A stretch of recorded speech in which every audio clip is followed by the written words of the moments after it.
దేవరాగం జ్ఞానయోగం వ్యాసపీఠం బహువేదశాస్త్రం బోధామృతహిత శ్రీమన్నారాయణం శివగౌరీ సంభాషిత సకల పురాణం అష్టాక్షరి పంచాక్షరి మంత్రావరణం అఖిల దేవతా సంస్తుతి పారాయణం జయ మంగళకరమీ ప్రవచన శ్రవణం అనుదినము శుభము సుఖము జీవన గమనం దేవరాగం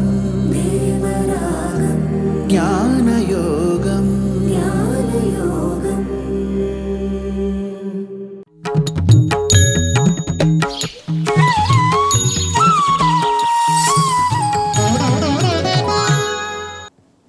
ఆపదామపహర్తారం దాతారం సర్వసంపదాం లోకాభిరామం శ్రీరామం భూయో భూయో నమామ్యహం.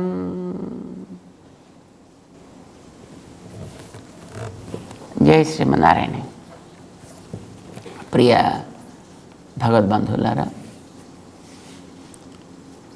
విషయం ఎంత గొప్పదైనా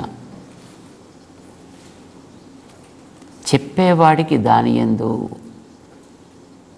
ఎదటవాడికి అందించాలి అనేటటువంటి తపన,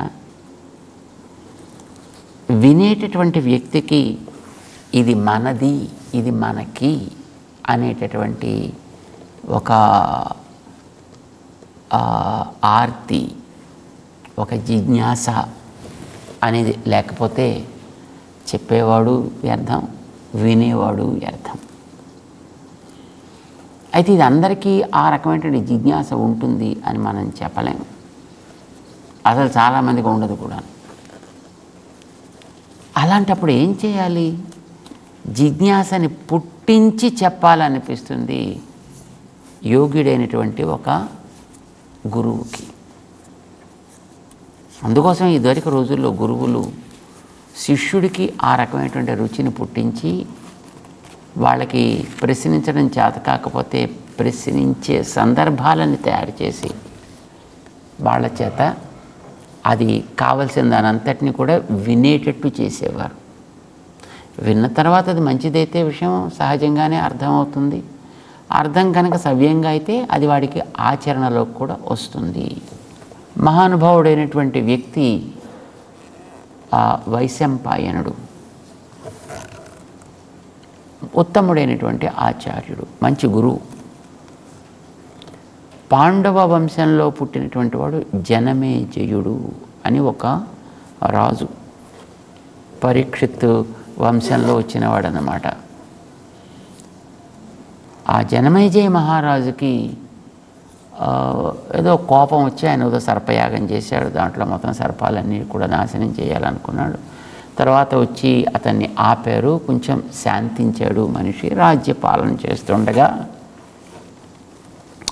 ఇంకోసారి ఇప్పుడు మళ్ళీ ఇలాంటి పాడు పనులు వీడు చేయకూడదు అని అంటే వీడికి కొంచెం ఆవేశం తగదు, ఆలోచన అవసరం. ఈ విషయం చెప్పాలి.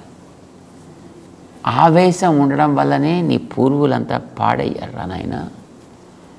ఆలోచన ఉండడం వల్లనే పాండవులు బాగుపడ్డారా. ఆవేశం ఉండడం వల్లనే రావణాసురుడు నశించాడురా. ఆలోచన ఉండడం వల్లనే వాడి తమ్ముడైన విభీషణాదులు బాగుపడ్డారా. ఇలాంటివన్నీ చెప్పాలి. చెప్పాలంటే పూర్వుల యొక్క చరిత్రని చెప్పాలి. మనిషి బాగుపడాలంటే చరిత్ర వల్లనే బాగుపడాలి. చరిత్రను తెలుసుకుని బాగుపడాలి. భారతాన్ని రచిస్తూ మహానుభావులు ఒక ప్రతిజ్ఞ చేశారు.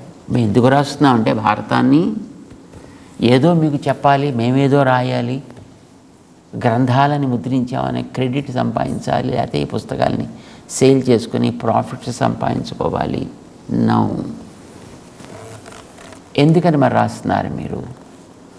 స్వం స్వం చరిత్రం శిక్షేరన్, స్వం స్వం చరిత్రం శిక్షేరన్. మీ ఆచరణని బాగు చేసుకోండి. ఇదివరకు ఇలా ఆచరించిన వాడు ఎట్లాంటి ప్రయోజనాన్ని పొందాడు? నష్టపోయాడా? సుఖపడ్డాడా? సుఖపడ్డాడంటే ఆచరణని మీరు సొంతం చేసుకోండి. నష్టపోయాడంటే అలాంటి ఆచరణకి తిలోదకాలు వదలండి, వాటిని మానేయండి. ఎవరి కోసం అంటే మీ ఊళ్ళో వాళ్ళకా, మా ఊళ్ళో వాళ్ళకా? పృథివ్యాం, ఈ భూమి మీద ఉండేటువంటి వాళ్ళు ఎవరికైనా సరే, సర్వమానవా, వాళ్ళు ఈ జాతి వాళ్ళ, ఆ జాతి వాళ్ళ, ఈ కులం వాళ్ళ, ఆ కులం వాళ్ళ, ఈ మతం వాళ్ళ, ఆ మతం వాళ్ళ, ప్రశ్న లేదు. ఈ భాష వాళ్ళ, ఆ భాష వాళ్ళ, ఎవరైనా కావచ్చు. నువ్వు మనిషివైతే చాలు.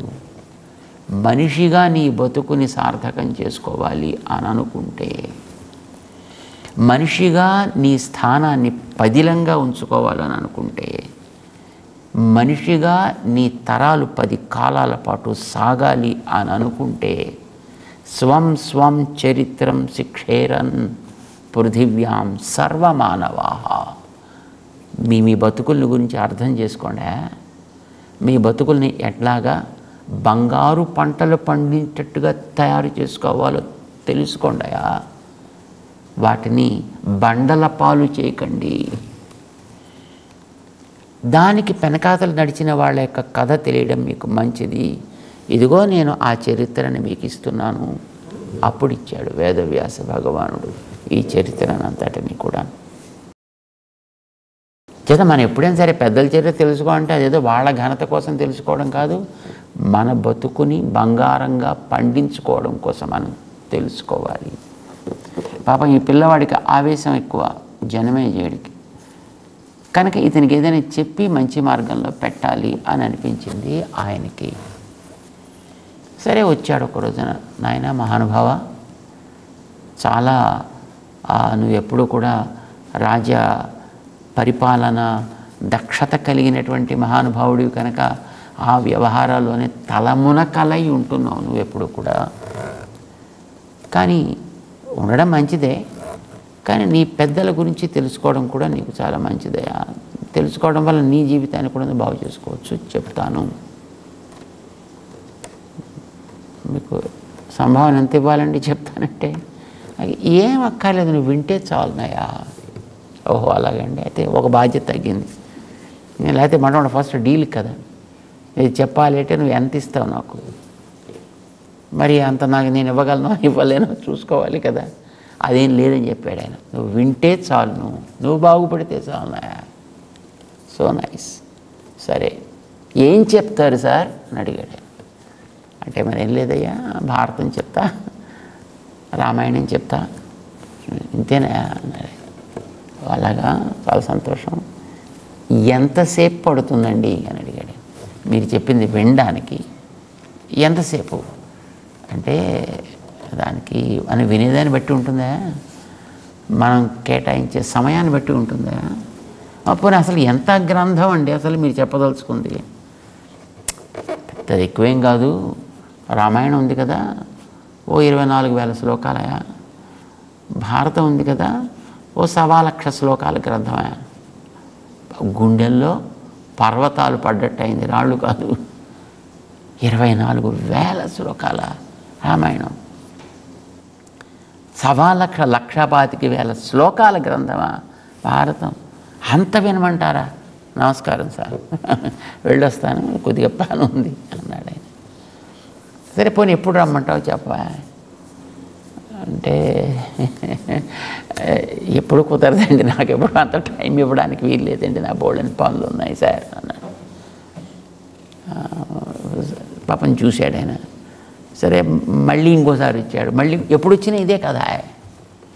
సరే ఒకసారి పోనీ నువ్వు ఎంత టైం నువ్వు ఇవ్వగలుగుతాను అనుకుంటున్నావు చెప్పా. మరి మీరు చూస్తేనేమో 1,00,000 గ్రంథాలు, ఇంకోటేమో 24,000 గ్రంథాలు. ఎక్కడ కుదురుతుంది? నాకు కుదరదు సార్. పోనీ నువ్వు ఎంత టైం ఇస్తే నువ్వు కుదుర్చుకోగలుగుతావు చెప్పు అంటే, కొద్దిపాటు అంటే పర్వాలేదండి. కొద్దిపాటు అంటే ఎంత చెప్పా అంటే, 1 గంట 2 గంటలు అయితే పర్వాలేదండి. 2 గంటలు ఏం చెప్తారు? రామాయణం చెప్తాడా? బాగా భారతం చెప్తాడు ఆయన. 2 గంటలు చాలు. ఓకే, 2 గంటల టైం నువ్వు చాలా ఇస్తున్నావా? నువ్వు 2 గంటలంటే చాలా ఎక్కువ. నాకు అంత కూడా అక్కర్లేదులే. మరి ఎంత కావాలో చెప్పండి సార్ అంటే, నువ్వు పోనీ ఒక 5 నిమిషాలు టైం ఇవ్వగలవా? ఓ తప్పకుండా ఇస్తానండి. మీకు 10 నమస్కారాలు పెడతాను. నాకు 10 నిమిషాలు టైం అంటే తప్పకుండా ఇచ్చేస్తాను సార్. నాకు 10 నిమిషాలు కూడా అక్కర్లేదా? 5 నిమిషాలు కూడా అక్కర్లేదా? ఒక 5 సెకండ్స్ చాలు నాకు, అంతే, నీకు చెప్పేసి పోదామని. మళ్ళీ నమస్కారం సార్, చెప్పండి సార్ వెంటనే. అదేమిటో అంటే మరేం లేదయ్యా. ద్వౌ మూఢ పురుషౌ లోకేస్మిన్, ఈ లోకంలో 2 పరమ మూర్ఖులు ఉన్నారట. తెలిస్తే మంచిదని నీకు చెప్పిపోదామని వచ్చాను. లేచిపోయి బయలుదేరేసగిన మూటములే సర్దుకుని. 2 మూర్ఖుల మొత్తం ప్రపంచంలో. సరే, ఇంకా మీరు 5 నిమిషాల టైంని ఇచ్చాను కదా, మీకు ఇంకా 5 నిమిషాలు పూర్తి కాలేదు కదండి. మీరు ఇంకా 5 సెకండ్సే కదా మీరు చెప్పేశారు. సరే ఏమండి, మీకు 2 కనిపించారా? ఇంకెవరు కనిపించలేదా మీకు? ఏంటి మొత్తం ఇంత ప్రపంచంలో అంటే అంతేనయా? వాళ్ళిద్దరి గురించి తెలుసుకుంటే చాలు, ఇంకేం అక్కర్లేదా? మరి వాళ్ళ పేర్లేనే చెప్పకపోతే ఎలా సార్? మీరు వారు 2 అని చెప్పారు, వాళ్ళ పేర్లు ఏమిటో చెప్పండి సార్. మరి నీకు టైం లేదు కదా. టైం లేదంటే ఏదో కనీసం ఆ మాత్రం తెలుసుకోవడానికి పెద్ద పర్వాలేదు కదండి. చెప్పండి, వాళ్ళ పేర్లు ఏమిటో చెప్పండి. మరి ఎప్పుడైనా వాళ్ళు ఎక్కడి నుంచైనా వస్తే మరి వాళ్ళ పేర్లు అడిగి ఆ పేర్ల వాళ్ళైతే వాళ్ళని దూరంగా పెట్టాలి కదా. పోనీ పేర్లు చెప్పండి సార్. చెప్తా. ద్వౌ మూఢ పురుషౌ లోకేస్మిన్ దుర్యోధన దశాననౌ. ఓ ఆయన పేరు దుర్యోధనుడి పేరు, ఓ ఆయన పేరు దశకంఠుడు అని పేరు. వెళ్ళొస్తాను చాలు, ఈ మాత్రం టైం ఇచ్చావు నువ్వు, చాలా థ్యాంక్స్ అన్నాడు ఆయన. బయలుదేరుతున్నాడు. సరే రండి సార్, మీరు వాళ్ళ పేరు చెప్పి వెళ్ళిపోతారా సార్? వాళ్ళని ఎందుకు మీరు అంత మూర్ఖులుగా ఐడెంటిఫై చేశారండి? మాకు చూస్తే అంతా మా చుట్టూ అంతా మూర్ఖులే కనిపిస్తున్నారు మాకు. మీకు కరెక్ట్గా 2 మీరు ఐడెంటిఫై చేసి చెప్తున్నారు. ఎందుకు వాళ్ళు అంత మూర్ఖులు అయ్యారు సార్ అంటే, నీకు టైం లేదు కదా. ఏం చేశారో చెప్పండి చాలు, పర్వాలేదు. గోగ్రహం వనభంగంచ దృష్ట్వా యుద్ధం ముహుర్ముహు. ఆయన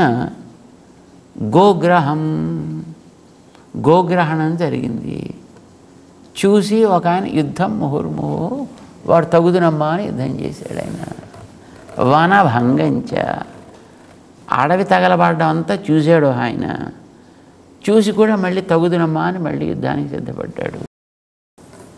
ఇంతేనయ్యా? అదేమిటండి? వనానికి తగలబెట్టడానికి సిద్ధపడితే యుద్ధం చేయడం ఏమిటండి? ఎక్కడిది ఆ వనం? ఏమిటి ఆ వనం? ఎవరిది ఆ వనం?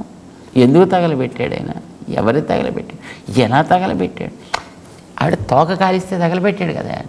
తోక అది ఎవరిదండి? అది ఆంజనేయుడి తోక కదా, కాల్చాడు కదా ఆంజనేయుడి తోకని. ఆంజనేయుడి తోకని ఎందుకు కాల్చారండి? ఎవరు కాల్చారు? మరి రాక్షసులంతా కాల్చలా అంటే వాళ్ళు ఎందుకు కాల్చారు సార్? అంటే మరి రావణాసుడు చెప్పింది అదే కదా, ఆయన ఎందుకు చెప్పాడు సార్? అంటే మరి వాళ్ళ తమ్ముడు గారు ఇచ్చిన సలహాని బట్టి వాడితే వాళ్ళ ప్రాణం తీసేద్దాం అనుకున్నాడు.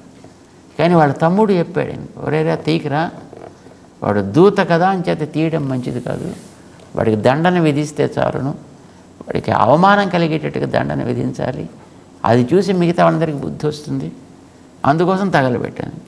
దాన్ని ఎందుకు తగలబెట్టారండి? అంటే మరి కోతులకి తోకంటే ఇష్టం కదా, అందుకోసం దానికి ఇష్టమైన దాని కనుక కాల్చినట్లయితే అప్పుడు దానికి ఒక దుఃఖం కలుగుతుంది, బాధ కలుగుతుంది. బాధతో వెనక్కి వెళ్ళి ఎవరు పంపించారో వాళ్ళందరికీ చెప్తుంది, చెప్తే మిగతా వాళ్ళకి బుద్ధి వస్తుంది. అంటే అదేమిటి సార్? మరి ఆంజనేయుడికి తోక కాలిస్తే ఏం చేశాడు?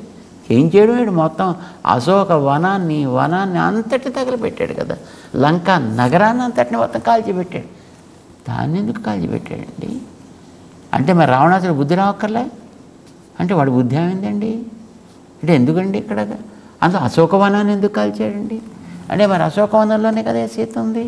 అదేమిటండి, సీతమ్మ రాముడి దగ్గర ఉండాలి కదండి, అశోకవనంలోకి ఎందుకు వచ్చి? మరి రావణాసుడు పట్టుకొచ్చి పెట్టింది అక్కడే కదా. అంటే రావణాసుడు అశోకవనంలోకి సీతని ఆయన ఎందుకు పట్టుకొచ్చాడు సార్? అంటే మరి వాడు అక్కడికి మాయవేషం వేసుకుని వెళ్ళలే, ఎక్కడికి వెళ్ళాడు సార్? అంటే పంచవటి దగ్గరికి. అంటే పంచవటి దగ్గర ఎవరు ఉన్నారు సార్? మరి రాముడు లక్ష్మణుడు సీతమ్మ అక్కడే కదా ఉన్నది, అక్కడెందుకు ఉన్నారు సార్? మరి కుటీరం వేసుకుంది అక్కడే కదా, అక్కడెందుకు కుటీరం వేసుకున్నారు సార్? మరి 2.5 ఏళ్ళు ఉండాలి అని వాళ్ళు అక్కడే కదా వేసుకున్నారు. అంటే 2.5 ఏళ్ళు ఏంటండి? అంటే మరి వనవాసం చివరికి వచ్చేసింది కదా, అంటే చివరి 2.5 ఏళ్ళు 3 ఏళ్ళు అక్కడే ఉందాం అనుకున్నారు. అంటే అసలు ఎంతకాలం వనవాసం? మరి వాళ్ళు 14 ఏళ్ళు మరి వనవాసం చేశారు కదా, అది ఎందుకు చేశారు సార్?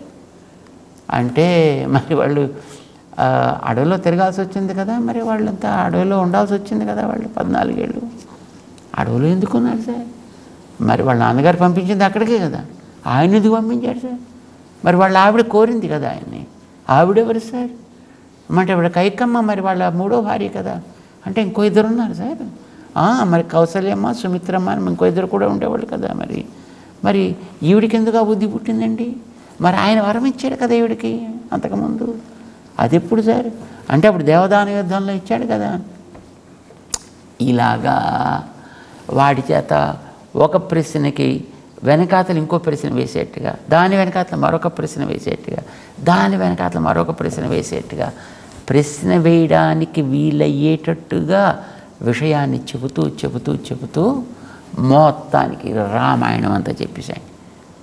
పాపం ఆ పిచ్చి రాజుకి తను అడుగుతున్నాను వింటున్నాను ఇంత టైం గడుస్తోందని కూడా తెలియలా. మొత్తం రామాయణం అంతా చెప్పారు. అంత చెప్పేసిన తర్వాత అంత పరాక్రమం కలిగిన ఒక్క వానరం లంకా నగరాన్ని అంతటిని కూడా మొత్తం అల్లకల్లోలం చేసి పెట్టి కాల్చి పారేస్తే కూడా అలాంటి వానరాల రాజైన సుగ్రీవుణ్ణి తోడు పెట్టుకొని, అలాంటి పరాక్రమం కలిగిన వానరులను తోడు పెట్టుకొని లంకా నగరానికి మధ్య సేతువు నిర్మాణం చేసుకుని లంకానగరంలో ప్రవేశిస్తే, అలాంటి వాళ్ళతోటి వెంటనే సంధి చేసుకోక యుద్ధం చేశాడు రావణాసురుడు. బతుకుతాడా? ఒక్కడొచ్చి మొత్తం ఊరుందటిని ఎంతమందిని పంపించినా చివరి తన కొడుకును కూడా ప్రాణం తీసినటువంటి ఒక్క వానరం. అలాంటివి ఎన్నో వానరాలు వస్తే తగుదునమ్మా అని యుద్ధానికి సిద్ధపడ్డాడు, ప్రాణం పోగొట్టుకున్నాడు రావణాసురుడు. అందుకే వాడు మూర్ఖుడయ్యాడయ్యా. అబ్బా, ఎంత బాగా చెప్పారు సార్ మీరు. అంటే మనం జాగ్రత్తగా ఆలోచించి చేయాలన్నమాట పనులని. కరెక్ట్. అందుకోసం అలా చేసిన వాళ్ళు 2, అందులో ఒకడి గురించి చెప్పాను నీకు, వెళ్ళొస్తాం. మరి అంటే ఒకడి గురించే కదండి మీరు చెప్పారు. మరి 2వ వాడు ఎవడు సార్? వాడే సుయోధనుడు. వాడు కూడా ఇలాగే పాడు పని చేశాడు. వాడేం పాడు పని చేశాడు సార్? గోగ్రహణం చూసి కూడా మళ్ళీ యుద్ధం చేశాడు కదా. గోగ్రహణమా? అది ఎక్కడ? మరి ఉత్తర దిశలో గోగ్రహణం జరగలే? దేనికి ఉత్తర దిశలో సార్? అదే మరి ఆ విరాట్ నగరానికి ఉత్తర దిశలో కదా గోవులని తిరుగుతుండేవి. వాటిని అన్నిటినీ కూడా పట్టుకెళ్ళిపోయారు. చూసి కూడా యుద్ధం చేశాడు వాళ్ళతో. ఎవరు పట్టుకెళ్ళారు సార్? అంటే మరి అర్జునుడే కదా మళ్ళీ వాటన్నిటిని కూడా జాగ్రత్తగా పట్టుకొచ్చింది వాడి. అంటే ఎక్కడి నుంచి పట్టుకొచ్చాడు సార్? మరి కౌరవులంతా మరల్చుకుపోతుండలా? ఆపేసి వాళ్ళంతా తిరిగి మళ్ళీ వీటన్నిటి వెనక్కి మరల్చుకురాలా? కౌరవులు వాళ్ళు ఎందుకు పట్టుకెళ్ళారు సార్? అంటే మరి అజ్ఞాతవాసాన్ని బయట పెట్టాలంటే మరి ఏదో చేయాలి కదా. అంటే అజ్ఞాతవాసం అదెవరు చేసేది సార్? మరి పాండవులు చేసిన అజ్ఞాతవాసమే కదా. అంటే ఎంతకాలం చేశారు? మరి 1 ఏడాది పాటు చేయాలా? ఎందుకు చేశారు సార్? మరి అరణ్యవాసం అయిపోయాక అదే కదా చేయాల్సింది. అరణ్యవాసం అది ఎవరు చేసేది సార్? మరి పాండవులు చేసింది అరణ్యవాసం కదే. అది ఎంతకాలం అంటే 12 ఏళ్ల పాటు. అది ఎందుకు చేయాల్సి వచ్చింది సార్? అంటే మరి ఓడిపోయిన తర్వాత షరత్ అదే కదే. దేంట్లో ఓడిపోయారు సార్? అంటే మరి జూదంలో అది ఎందుకు ఆడారు సార్? ఇలాగా ప్రశ్నల పైన ప్రశ్నలు వాళ్ళు పుట్టేట్టుగా చేసి అతనికి ఆ జిజ్ఞాస తీర్చడానికా అన్నట్టుగా వైశంపాయన మహర్షి మొత్తం జనమేజయ మహారాజుకి భారతం వాళ్ళ వంశపు చరిత్రని అంతటినీ కూడా మొత్తం 1,00,000 గ్రంథాన్ని 24,000 శ్లోకాల రామాయణాన్ని మొత్తం అంతటినీ ఉపదేశం చేసేసాడు. ఎంత గొప్ప యోగుడైనా నాకు వినడానికి తీరిక లేదు, అబ్బా పనులతోటి నేను మునిగిపోతున్నాను అని సమయం ఒక 5 నిమిషాలు అరగంట కూడా ఇవ్వడానికి ఇష్టపడనటువంటి రాజుని అతనికి తెలియకుండానే అతనిలో జిజ్ఞాస కలిగి అతనే ప్రశ్నలు వేసి సమాధానాలను పొంది అందులోంచి మళ్ళీ ప్రశ్నలు పొంది అందులో మళ్ళీ దానికి సమాధానాలు పొందగలిగేటట్లుగా ఉపదేశం చేయగలిగాడంటే ఎంత యోగ్యుడైనటువంటి గురుత్తముడవుతాడైనా మహానుభావుడు. అతనికి అట్లా ఉపదేశం చేశాడు. అదే క్రమంలో మానవాళికి అంతటికి కూడా తత్వజ్ఞానం కలగాలి అంటే తత్వోపదేశం చేయాలి. ఎవడడుగుతాడు తత్వోపదేశాన్ని గురించి? ఎవడికి కావాలి తత్వాన్ని గురించి? అందరికీ కావలసింది పాంతు, పైసలు కావాలి తప్ప పరమాత్మ ఎందుకండి? అందరికీ కావాల్సింది చక్కటి దర్శనం ఎందుకు కనుక? ధనం కావాలి. కానీ అందుచేత ప్రతివాడు రకరకాలైనటువంటి విషయాల వెంట పరుగులు పెడుతూ దాంతో జీవితాలని రకరకాలుగా మార్చుకుంటుంటే వీళ్ళందరికీ కూడా తత్వబోధ అవసరము, తత్వజ్ఞానం అవసరము, తాత్విక దృష్టి వీళ్ళకి కలిగించాలి అనేటటువంటి తపనతోటి ఎవడు వింటాడా, ఎవడు అర్థం చేసుకుంటాడా, ఎవడు ప్రశ్నిస్తాడా అలాంటి వాళ్ళకి నేను చెప్పాలి అనేటటువంటి కోరికతోటి భగవానుడు అవతరించాడు శ్రీకృష్ణుడై. ఆయన దొరక్క పాప అర్జునుడు లాంటి ఒక బుద్ధిమంతుడిని పట్టుకొని తనకి శిష్యుడిగా చేసుకుని ఉన్నవాళ్ళల్లో కాస్త ఉత్తముడు ఆయన. కాస్త మరీ ఆవేశం కలిగిన వాడు కాదు, అలానే మరీ పరమ సాత్వికుడు కాదు, కాస్త మధ్యస్థంగా ఉండేటువంటి వ్యక్తి కనుక అట్లాంటి వ్యక్తి ద్వారా లోకం తరిస్తుంది అనే భావనతోటి ఆయన్ని సిద్ధం చేసుకుని ఒక పెద్ద యుద్ధ సన్నివేశాన్ని ఏర్పాటు చేసి తాను సారథిగా అందులో ఉండడానికని నిర్ణయం చేసుకుని సర్వలోకాల్ని శాసించగలిగేటటువంటి పరమాత్మ సాక్షాత్తు సంపదలకి నిలయమైనటువంటి శ్రియపతి అయినటువంటి మహానుభావుడు. సకల విభూతి తన చేతుల్లో ఉంది కనుక ఆయన పేరు సర్వహ అని పేరంటారు. ఆయన ఈ చేతనాత్మకంగా ఉండేటువంటి వాటి అన్నిటినీ కూడా తన ఆధీనంలో నడపగలిగే వ్యక్తి కనుక సర్వహ అని పేరు ఆయనకి. మన ఈ శాసనామాల్లో తెలుస్తుంది. సర్వశివస్థాణు సర్వుడు అని అంటారు. అలాంటి మహానుభావుడు ఈ లోకంలో లోకాలకి ఉపకారం చేయాలి అని ఒక మానవ రూపాన్ని ధరించి అర్జునుడికి సారథిగా అతని ముందు కూర్చుని అతడికి జిజ్ఞాసని పుట్టించి అతని ద్వారా లోకాన్ని తరింపజేయడం కోసం చేసిన మహోపదేశం భగవద్గీత. అందులో మొదటి 6 అధ్యాయాల్లో ఆత్మతత్వాన్ని చెప్పి చిత్తత్వం అని అంటాం, అచిత్తత్వం అని అంటాం. చేతనాలు ఈ ప్రపంచంలో ఉండేటువంటి వాటన్నిటి గురించి ఒక సమగ్ర అవగాహన కలిగించి దాని తర్వాత ఈ రెంటిని నియమించేటువంటి ఈశ్వరతత్వాన్ని ఉపదేశం చేయాలి. ఆ ఉపదేశం చేయడం దాని గురించి అడగాలి ఆ పెద్ద మనిషి. కానీ మరి ఎలా అడుగుతాడు అతను? అందుకోసమని తను చెప్పాడు అతనికి, అర్జున ఆత్మతత్వాన్ని తెలుసుకోవడం యోగము అని అంటామా? చాలా సంతోషం, నీకు తెలుసుకుందామని కోరిక కలిగింది, నువ్వు యోగి అవుదామని అనుకుంటున్నావు. కానీ యోగి ఒకళ్ళు, ఇద్దరు, ముగ్గురు, కొంతమంది ఉంటారు లోకంలోనే ఎలాగో ఇలాంటి ప్రయత్నం చేసేటువంటి వాళ్ళు. అలాంటి వాళ్ళందరిలోకి కూడా నిజంగా వాడు తన గురించి తెలుసుకోవడం అంటే తన నడిపే తత్వాన్ని గురించి కూడా తెలుసుకోవడం కనుక అది నేనే. నన్ను గురించి ఎవడైతే తెలుసుకుని నన్ను ఎవడైతే ప్రేమించి తద్వారా తన జన్మని సఫలం చేసుకోవాలి అని అనుకుంటాడో మగ్గతేన అంతరాత్మన శ్రద్ధావాన్, దాని వాడికి రుచి కలగాలి, త్వర కలగాలి, నేను తెలుసుకుని తీరాలనేటువంటి తపన కలగాలి. అలాగే ఎవడైతే తెలిసి మాం భజతే, ఎవడు నన్ను సేవిస్తాడో వాడే యుక్తతముడు, వాళ్ళు యోగులలో మంచివాడు. మిగతా వాళ్ళు యుక్తులు యుక్తతరులు అవుతారు. నీ ఇష్టం తర్వాత ఏం చేస్తావో. ఇప్పటిదాకా ఆత్మ గొప్పదన్నావు, అది పొందమన్నావు, అది తప్ప మరొకటి లేదన్నావు.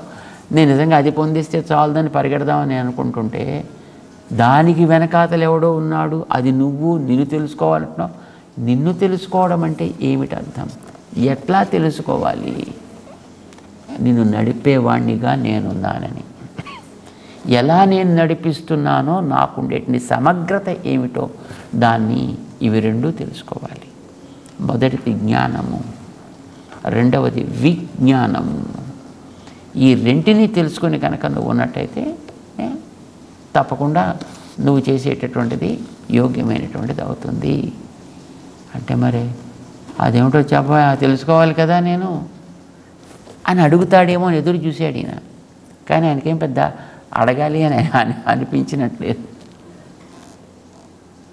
అతనికి దాని మీద రుచి కలిగించడం కోసమని, దాన్ని ఉపదేశం చేయడం కోసం చేసినటువంటి ప్రారంభమే 7వ అధ్యాయం జ్ఞాన విజ్ఞాన యోగము అనేటటువంటిది. అందులోకి మనం ప్రవేశిద్దాం. జై శ్రీమన్నారాయణ.